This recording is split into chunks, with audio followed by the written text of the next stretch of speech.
大家好，我是财经观察员。有这样一个国家，它诞生了9位诺贝尔奖获得者，也坐稳了全球文盲人数最高的宝座。它拥有亚洲首富，也有着全球最多的贫困人口。它拥有世界上最繁华的都市，也有着最大的贫民窟。它有着堪比好莱坞的电影文化产业，也有着全球最高的强奸率。这个国家就是印度。印度的各种组合简直可以用魔幻现实主义来形容，而这一切都与其魔幻的经济结构息息相关。时间回到上世纪50年代，当全球陷入冷战危机，印度的经济发展可谓是风生水起，一边和苏联搞好关系，一边跪舔着美国 daddy， 坐收苏联和美国的渔翁之利。印度增长的不仅有 GDP， 还有它的脸皮。1962年，不自量力的三哥进犯我方边境，结果被按在地上摩擦，在光滑的地上摩擦，被打到连总理府都从新德里南迁到了孟买。到了1971年，吃饱了撑的三哥又开始进犯巴基斯坦，这次穷兵黩武让2亿百姓沦为了失去耕地的难民。随后，印度迎来了大饥荒，这下三哥痛定思痛，决定潜心发展农业。所以在全世界风风火火进行工业化的年代，印度卯足了劲发展农业，完美错过了一波工业化的发展浪潮。到了90年代，印度的农业还没有发展完全，苏联就先解体了。三哥彻底傻了眼，说好的患难与共呢？说好带我走向工业化呢？失去了工业化领路人的印度做出了一个神奇的操作，跳过工业化，大力发展第三产业。有一说一，印度还真做成了这件事，甚至还成为了不少非洲国家学习的样板。印度在发展三产上的确是煞费苦心，政府投入大量的资金用于高校建设，教育支出占到了年均 GDP 的 6%， 这使得印度每年可培养超过100万的工科毕业生。同时，长期的殖民史让印度把英语列为了官方语言，其法律体系也照抄了欧美。以上种种特点都为引进欧美企业创造了得天独厚的条件。有了会说英语、能吃苦且价格低廉的劳动力，美国在印度挑选打工仔，像极了去义乌采购小商品，个个都是质优价廉。美国企业率先利用起印度打工仔，为硅谷注入了活力，在降低人力成本的同时，也提高了研发能力，逐渐爬向全球信息产业链顶端。印度低门槛的融资环境也吸引了大批外资，欧美的 IT 企业纷纷在印度设立了研发中心。与 IT 产业同样异军突起的，还有印度国内的消费市场。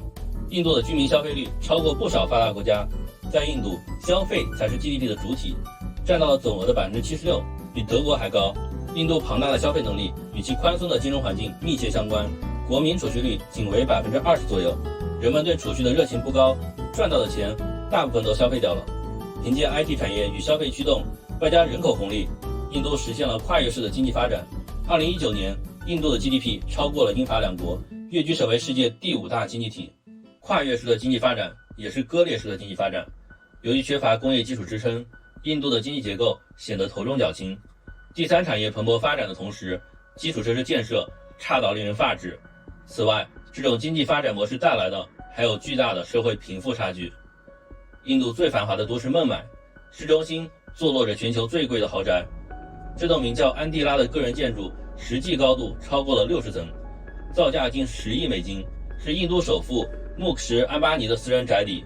而在他旁边就是全球最大的贫民窟，这里的卫生医疗条件薄弱，教育水平堪忧，公共设施建设几乎没有，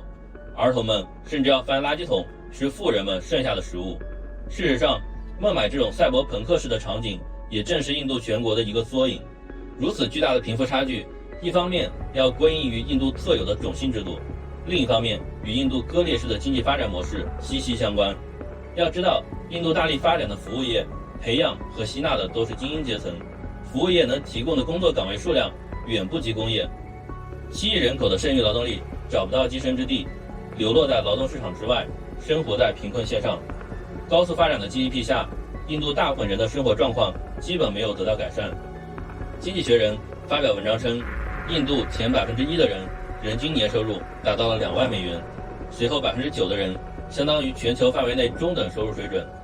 再向下 40% 的人口完全就是南亚穷人的大集合。至于最后5亿人，生活水准和非洲难民相当。经济结构严重失衡，以三产为主导的经济模式很容易受到大环境的影响，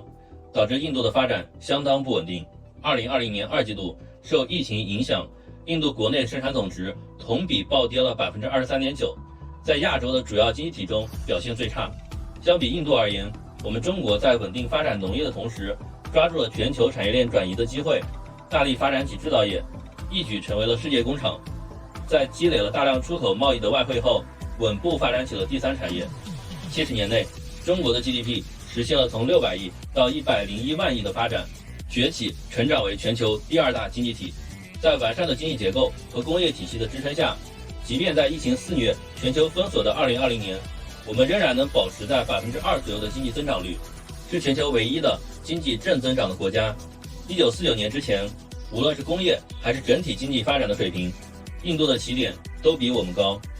同样是人口大国，70年后的今天，中国依靠着一代代人的勤劳和拼搏，建立起了完善的工业体系，崛起成为全球制造业的中心。